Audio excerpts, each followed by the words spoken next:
19वीं सदी में फ्रांसीसी लेखक जूल्स वर्न ने कई रोमांचक यात्राओं की कहानियां लिखी थी। जैसे आज की हमारी movie journey to the mysterious island. कई लोग इन कथाओं को काल्पनिक कथाएं मानते हैं, लेकिन जूल्स वर्न के फैन ऐसा नहीं मानते। Hello and welcome to twins explainer. दोस्तों, जर्नी टू एक एडवेंचर मूवी है। इस कहानी में कुछ लोग एक रहस्यमय आइलैंड पर जाते हैं और वहां वे अजीब अजीब चीजें देखते हैं। तो इनकी उस रहस्यमय द्वीप पर जाने की इस जर्नी में आगे क्या क्या होता है, चलिए देखते हैं। मूवी की शुरुआत होती है जब एक लड़का जिसका नाम शॉन होता है पुलिस के कारों से बचकर अपनी बाइक पर भाग रहा होता है। और तभी वो अपनी बाइक से पुल में गिर जाता है और पुलिस उसे पकड़ लेती है। पुलिस उसके डैड जिसका नाम हैंक होता है उसे बुलाते हैं। क्योंकि पुलिस उसके डैड के फ्रेंड होते हैं तो वे शॉन पर कोई चार्ज नहीं लगाते और उसे कहते हैं कि तुम्हारे डैड तुम्हें लेने आए, तो वो कहता है सौतेले। पुलिस हैंक को बताती है कि शॉन सैटेलाइट टावर में घुस गया था। घर आने पर शॉन की मॉम उससे लड़ती है, उसे पूछती है कि आखिर ऐसी क्या जरूरत थी कि तुम्हें आधी रात को सैटेलाइट टावर में जाने की जरूरत पड़ी। अब शॉन के मॉम डैड उससे बात करना चाहते हैं तो वो गुस्से में कहता है कि आप लोगों की वजह से मैं अपने स्कूल और अपने दोस्तों से इतनी दूर इस जगह पर सड़ रहा हूँ। और फिर वो गुस्से में अपने रूम में चला जाता है और अपनी जेब में से एक कागज निकालता है जिस पर कोड भाषा में कुछ लिखा होता है। वो कहता है कि मुझे पूरा कोड मिल गया है, अब मुझे बस इसे समझना है। अगली सुबह हैंक शॉन से बात करने के लिए उसके रूम में जाता है जहां शॉन उस कोड का तोड़ निकालने की कोशिश कर रहा होता है। हैंक उस कागज को देखकर कहता है कि ये क्रिप्टोकैम है जो कोड में लिखा है। दरअसल हैंक नेवी का रिटायर्ड ऑफिसर होता है, इसीलिए उसे ये सारी जानकारियां होती हैं। वो शॉन को एक दो अक्षर का मतलब बताता है तो शॉन उससे पूरे मैसेज का मतलब समझाने को कहता है। तो हैंक पूछता है कि क्यों।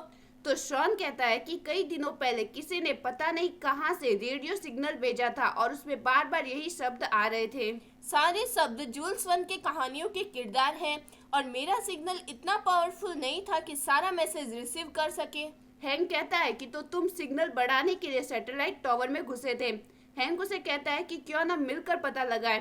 अब हैंक पहली लाइन का मतलब निकालता है कि ये आइलैंड सचमुच में है तो शॉन को विश्वास ही नहीं होता। शॉन हैंक को 3 किताबें दिखाता है जिसमें उस आइलैंड के बारे में लिखा होता है, लेकिन अब भी शॉन समझ नहीं पाता है कि उस आइलैंड तक कैसे पहुंचा जाए। लेकिन हैंक इस प्रॉब्लम का सॉल्यूशन निकाल देता है। वो उन तीनों किताबों के नक्शों को आपस में जोड़ देता है और फाइनली मिस्टीरियस आइलैंड का नक्शा बन जाता है। शॉन उस नक्शे की प्रिंट निकाल कर जाने की तैयारी करता है। हैंक उससे पूछता है कि तुम कहाँ जा रहे हो तो शॉन उसे बताता है कि वो उसी आइलैंड पर जा रहा है।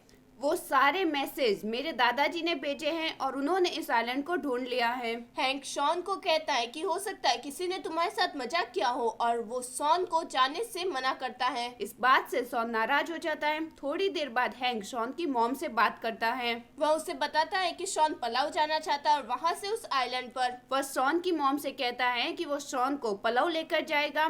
जब वहाँ उसे आइलैंड और उसके दादाजी नहीं मिलेंगे तो उसके पास केवल मैं होगा। वो मुझ पर भरोसा करने लगेगा और हम दोनों के बीच सब कुछ ठीक हो जाएगा। हैंक शॉन को पलाव के 2 टिकट दिखाकर कहता है कि वो दोनों उस द्वीप को ढूंढने जाएंगे। अगले सीन में शॉन और हैंक पलाव पहुंच जाते हैं जहां शॉन को पता चलता है कि हैंक छिपकलियों से डरता है। यहाँ पर शॉन कई बोट वालों को उस आइलैंड का नक्शा दिखाता है और वहाँ जाने के $1000 देने को कहता है। लेकिन कोई भी उस आइलैंड पर जाने को तैयार नहीं होता है। तभी एक आदमी $1000 सुनकर उनके पास आता है। वो उन दोनों को अपनी सवारी में उस द्वीप पर लेकर जाने को तैयार होता है। जब शॉन और हैंक उसकी सवारी देखते हैं तो यह एक बहुत पुराना हेलीकॉप्टर होता है। उस आदमी का नाम गोबाटो होता है। शॉन और हैंक उस पुराने हेलीकॉप्टर में नहीं जाना चाहते हैं। लेकिन तभी गोबाटो की बेटी कालिनी वहां आती है और उसे देखते ही शॉन कहता है कि वो इसी हेलीकॉप्टर में जाएगा। कालिनी उनसे उस द्वीप पर जाने के $3000 मांगती है और शॉन के कारण हैंक हाँ कर देता है। अब वे चारों उस द्वीप पर जाने के लिए हेलीकॉप्टर से निकलते हैं। अब जब वे लोग उस आइलैंड पर जाते हैं तो रास्ते में उन्हें कुछ भी दिखाई नहीं देता है सिवाय बादलों के। थोड़ा आगे जाने पर वे एक बवंडर में फंस जाते हैं और हेलीकॉप्टर पर से संतुलन खो देते हैं। शॉन कहता है कि किताब में भी यही लिखा हुआ है कि अगर बवंडर के बीच में जाओगे तभी उस द्वीप पर पहुंच पाओगे। और उसकी बात सही निकली। आगे जाने पर उनका हेलीकॉप्टर एक जगह पर क्रैश हो जाता है। ये वही आइलैंड होता है, लेकिन ये आइलैंड काफी वीरान होता है और उनका हेलीकॉप्टर उसके टुकड़े टुकड़े हो जाते हैं। फिर वे सभी लोग अपना सामान बटोरने लगते हैं यहाँ से निकलने के लिए। तो शॉन को एक गुफा दिखाई देती है। और जब वे लोग गुफा से बाहर निकलते हैं तो सामने का नजारा देखकर चौंक जाते हैं। इतनी खूबसूरत और शानदार जगह को देखकर वे सभी लोग बहुत खुश हो जाते हैं। तभी वे देखते हैं कि बहुत सारी तितलियां वहां उड़कर आती है जो आम तितलियों की तुलना में बहुत बड़ी होती है। और तभी उनके पीछे हाथी आते हैं जो बहुत छोटे छोटे होते हैं। शॉन कहता है कि किताब के अनुसार यहाँ छोटे जानवर बड़े और बड़े जानवर छोटे हैं। अब शॉन अपने दादाजी को ढूंढने के लिए आगे बढ़ता है, लेकिन गोबाटो और कालिनी साथ चलने से मना करते हैं। लेकिन हैंक के कहने पर वे साथ चलते हैं। फिर वे सभी लोग आगे बड़े बड़े पत्थरों पर चल रहे होते हैं। तभी हैंक का पैर एक पत्थर के अंदर चला जाता है, जिनसे उन्हें पता चलता है कि ये पत्थर नहीं अंडे हैं। और ये अंडे एक बड़ी छिपकली के होते हैं जो वहाँ की झाड़ियों में सो रही होती है। हैंक कहता है कि इसे छिपकली ही होना था क्योंकि उसे छिपकलियाँ पसंद नहीं है। अब वे सभी वहां से निकलते हैं। इसी बीच गोबाटो जिस अंडे के ऊपर से निकल रहा था वो फूट जाता है और गोबाटो उसके अंदर गिर जाता है। और इसी वजह से वो छिपकली जाग जाती है और वे चारों वहां से भागते हैं। इसी बीच शॉन कालिनी को बचाने के चक्कर में उस छिपकली का भोजन बनते बनते बच जाता है। अब वो छिपकली उसके सामने आ जाती है। हैंक उस छिपकली के सामने एक आग का पटाखा जलाता है, लेकिन शॉन कहता है कि ये ठंडे खून की छिपकली है और ये आग उसे आकर्षित कर रही है और वो छिपकली उस आग को खा लेती है। तभी कोई उस छिपकली पर पेड़ के तनों से हमला करता है और वो बेहोश हो जाती है। ये शॉन के दादाजी होते हैं। शॉन उन्हें देखकर खुश होता है और बाकी सभी से मिलाता है। यहाँ पर शॉन के दादाजी हैंक का काफी मजाक बनाते हैं, उसे टैंक कहते हैं। अब शॉन के दादा उन सबको पेड़ के ऊपर बने एक छोटे से घर में ले जाते हैं जहां वो रहते हैं। वो बताते हैं कि इसको उन्होंने अपनी शिप से बनाया जिससे वे इस आइलैंड पर आए थे। अब शॉन के दादाजी उन सबको कहते हैं कि कल मैं तुम्हें एक ऐसी जगह ले जाऊंगा जिसे देखकर तुम्हारे होश उड़ जाएंगे। और फिर वे सभी लोग आराम करते हैं। अगले दिन जब वे वहां जाते हैं तो वहां उन्हें एक बहुत ही खूबसूरत शहर दिखता है। ये एटलांटिक का एक गुमशुदा शहर होता है। जब वे वहां जाते हैं तो शॉन बताता है कि इस शहर को आज तक कोई भी नहीं ढूंढ पाया है। तभी हैंक की नजर वहां पानी पर जाती है। जब वो उसे चेक करता है तो वो खारा पानी होता है जो सीधे समुद्र से आया है।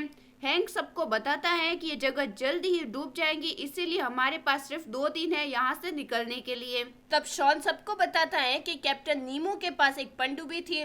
वे पनडुब्बी के जरिए यहाँ तक आए थे, लेकिन यहाँ पर फंस गए थे और वापस नहीं निकल पाए थे। और पनडुब्बी जरूर इसी आइलैंड पर कहीं होगी। फिर उन्हें वहां पर कैप्टन नीमो की समाधि दिखती है, लेकिन समाधि में एक पतली गुफा से ही जा सकते हैं। और शायद कैप्टन नीमो की डायरी में उस पनडुब्बी के बारे में लिखा होगा कि वो कहाँ है। तो उन सब में से सिर्फ कालिनी ही इस गुफा के अंदर जा सकती है, इसीलिए वो अंदर जाती है। वहां उसे कैप्टन नीमो का कंकाल दिखता है जिसके हाथ में उनकी डायरी होती है। कालिनी जब वो डायरी लेती है तभी वहां की जमीन फटने लगती है, लेकिन सबकी मदद से वो सही समय पर बाहर आ जाती हैं। बाहर आने पर जब वे डायरी देखते हैं तो हैंक कहता है कि ये भाषा संस्कृत है, लेकिन शॉन के दादाजी कहते हैं कि ये हिंदी है और उन्हें हिंदी पढ़नी आती है। वो सबको बताते हैं कि पनडुब्बी आइलैंड के दूसरी तरफ किसी ज्वालामुखी की गुफा के अंदर है। क्योंकि शॉन के दादाजी को वो जगह पता होती है, वे सभी लोग आगे बढ़ते हैं तो आगे उन्हें एक ज्वालामुखी दिखता है जिसमें से सोना निकल रहा था।